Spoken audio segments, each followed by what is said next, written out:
Who wanna mess around and test the sound? Test the sound. Hey, I'm Sophie. I'm here to interview Mr Scruff at the Button Factory. So let's see what's up with him on this fine Friday evening. So tell me about your trajectory starting from the beginning. When did you? What made you fall in love with music, and what type of music did you instantly fall in love with? I think Mr John Peel made me fall in love with music when I was about 8. And yeah, just from late night listening to all the crazy stuff he was playing on his show on Radio 1, which I believe was every night at that point. Got into buying lots of records age 11, and then 30 odd years later, here I am in a dressing room in Dublin.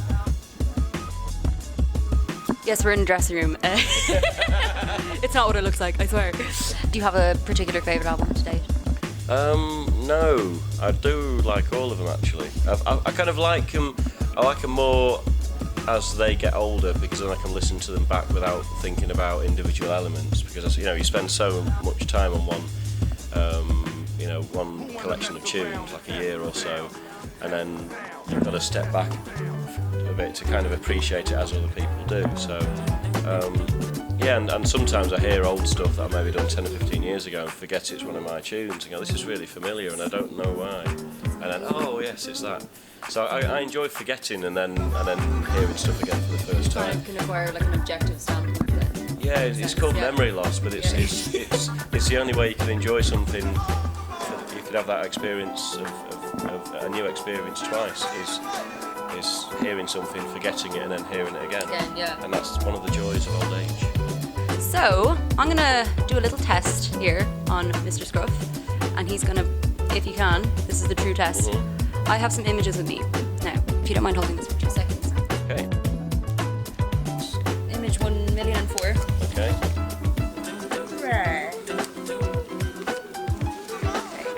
Oh, okay. Yeah. I think he drew this one just before we actually met, because I told him that I was wearing a size 20 jumpsuit. Is that true? Okay, well, let's talk about the song that everybody adores. Birds Lament. Birds Lament, yes. Get a move on, let's talk about it. Yeah, I used to go into the studio about 4 or 5 days a week when I was a whippersnapper, and every day I'd do a trawl of the record shops that were on my route to the studio, which involved 5 charity shops and a couple of great second-hand shops, one of which was called Earwaves, which is very near Piccadilly train station in Manchester, where I used to get the bus to. And I went in one day and there was this crazy man with a beard on a gatefold album sleeve, and Moondog was on it, and I was always attracted to music that I'd never heard of before. If it looks good, then I'm going to buy it. So I bought it, took it to the studio, played it, thought, oh, that's quite nice, so I looped it. I'd never heard of Moondog before that day, and that was probably 1998. And it was kind of, I was buying a lot of jazz rock stuff at the time, and I think it was in the rock section, maybe because it looked a bit like a member of ZZ Top meets Merlin. But yeah, I put the record on, was absolutely astounded by the kind of orchestral jazz that was contained there, and used it as a basis for a tune. Get a move on. To make an album, does it take like if you had to average it out, does it take a certain amount of time, a specific amount of time, or does it just come to you like a flow? I think for me an album is you work on a load of different tunes and then you have a listen back after maybe doing 10 or 15 tunes and just see if there's any kind of thing that you're getting at in terms of a sound or a concept or something like that. I know a lot of people maybe prepare an idea before they do an album, which is something I'd like to try, and then just get into the studio for a few months and do it.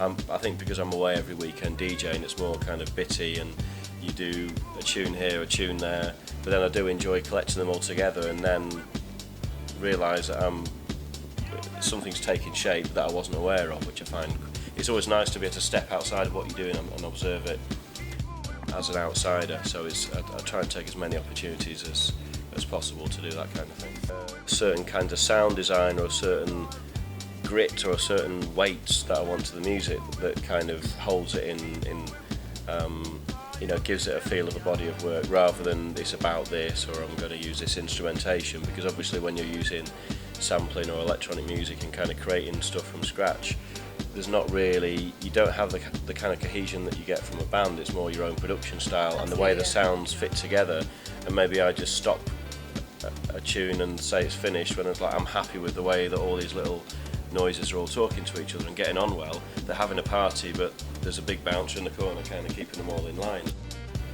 Every piece of music has just something about it which is hopefully appealing, and I think when I'm in the studio I'm having fun, whether it's working with musicians or playing with samples and stuff, and when something happens and you're like, wow, it suddenly clicked, you've then got to try and preserve that little moment, which then makes the tune special. And for me it's recording, if I record people, it's recording them from the moment they come in the studio, not when they've learned the tune. So you get the mistakes and all that kind of stuff, you get the stuff a bit out of time. Because for me, when stuff's just slightly wrong and it annoys you a little bit, that's the kind of stuff I like. You like, yeah. I'm not the best musician anyway, so my stuff's a bit out of time. Then it's like, why would I want to...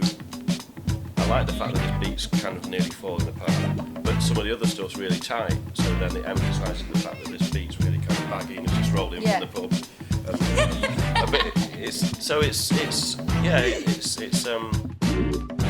It's difficult to explain your own process, because generally you have your own habits and things that you are attracted to in terms of musical styles, or just something, a bar of music and someone else's tune that will just appeal to you and stick out like that and go sampling me. So you know, my ears kind of like, I think the thing that comes together when different sounds and textures and things that might not necessarily go together on paper work together, but there is a little bit of friction there, and it's that friction which gives a tune an edge, and I like music with an edge. It's not quite right. It's perfect syllogism right there. Yeah. You're using a lot of long words. It's almost like you're at university. Oh God, yeah. Wait, do you want a potato toast instead? Like seriously, like they don't say any words. Like, God, you try your best. Indeed. Well, we're far too serious for about 10 minutes. I think we are. Wow, that'd be pretty flipped, didn't it? Indeed. It's like heads and tails of a coin. Whew, like, yeah. Indeed. Well, I think that will be everything.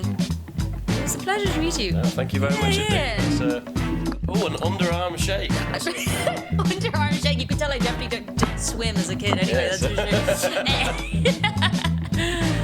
Well, thank you very much indeed. Thank you.